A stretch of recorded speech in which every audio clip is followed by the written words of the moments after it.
Constable Pramod Kumar విధి నిర్వహణలో ప్రాణాలు కోల్పోయారని సీఎం రేవంత్ రెడ్డి అన్నారు. వారి కుటుంబానికి ప్రభుత్వం అండగా ఉంటుందని తెలిపారు. ₹1 కోటి పైగా ఆర్థిక సాయం అందజేస్తామని స్పష్టం చేశారు. పోలీసులు అంటే సమాజానికి ఒక భరోసా, నమ్మకమని చెప్పారు. పోలీస్ అమరవీరుల కుటుంబాలకు స్థలాలు కేటాయిస్తున్నామని ముఖ్యమంత్రి తెలిపారు. పోలీస్ అమరవీరుల సంస్మరణ దినోత్సవం సందర్భంగా గోషామహల్ పోలీస్ స్టేడియంలో ఏర్పాటు చేసిన కార్యక్రమంలో సీఎం పాల్గొన్నారు. పోలీస్ అమరవీరులకు నివాళులర్పించారు.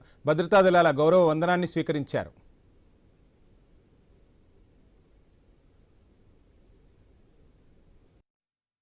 నిజామాబాద్ లో సిసిఎస్ కానిస్టేబుల్ ఎంపల్లి ప్రమోద్ కుమార్ విధి నిర్వహణలో వీర మరణం పొందారు.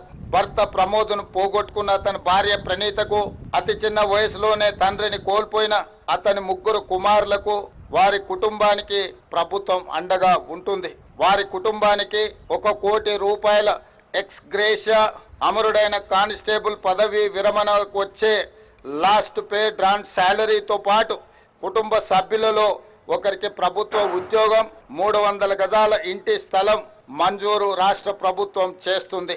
వీటితో పాటు పోలీసు భద్రత సంక్షేమం నుండి 16 లక్షల ఎక్స్ గ్రేషియా, పోలీసు వెల్ఫేర్ నుండి ₹8 లక్షల ఎక్స్ గ్రేషియాను ప్రమోద్ కుటుంబానికి చెల్లించి వారి కుటుంబానికి రాష్ట్ర ప్రభుత్వం అండగా నిలబడుతుంది.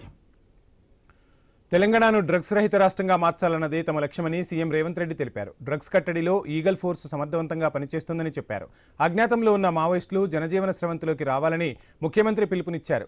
ఇటీవల కొందరు మావోయిస్టు కీలక నేతలు లొంగిపోయిన విషయాన్ని గుర్తు చేశారు. మిగిలిన మావోయిస్టులు కూడా జనజీవన స్రవంతిలో కలిసిపోయి దేశాభివృద్ధిలో భాగస్వామ్యం కావాలని పిలుపునిచ్చారు సీఎం రేవంత్.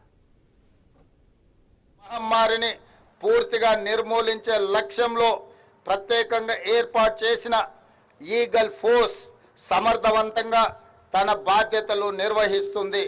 తెలంగాణను డ్రగ్స్ రహిత రాష్ట్రంగా మార్చాలి అనే మా ప్రభుత్వ సంకల్పం.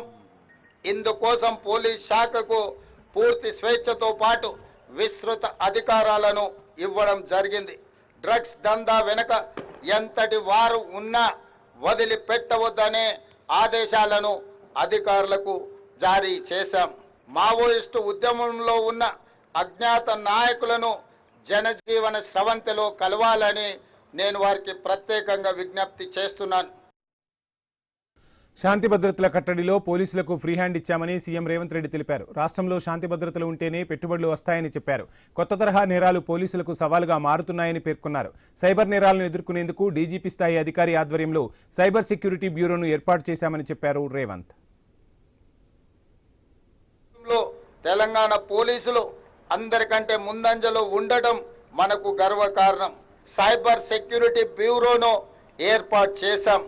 రాష్ట్రంలో శాంతి భద్రతలు నెలకొన్నప్పుడే, పెట్టుబడులకు రక్షణ కల్పించినప్పుడే రాష్ట్రం యొక్క ఆర్థిక వ్యవస్థ బలపడుతుంది. నిరుద్యోగ యువకులకు ఉద్యోగ ఉపాధి అవకాశాలు కల్పించబడుతుంది. కాబట్టి ప్రజల యొక్క సమస్యల్ని పరిష్కరించడానికి మీ ఆలోచనలు ఏమైతే ఉన్నాయో ప్రజాస్వామిక విధానంలో ప్రభుత్వాలకు సహకరించి ఆ కార్యక్రమాలను ముందుకు తీసుకెళ్లడానికి జనజీవన స్రవంతిలో కలవాల్సిందిగా మావోయిస్టులకి వేదిక మీద నుంచి విజ్ఞప్తి చేస్తున్నాను.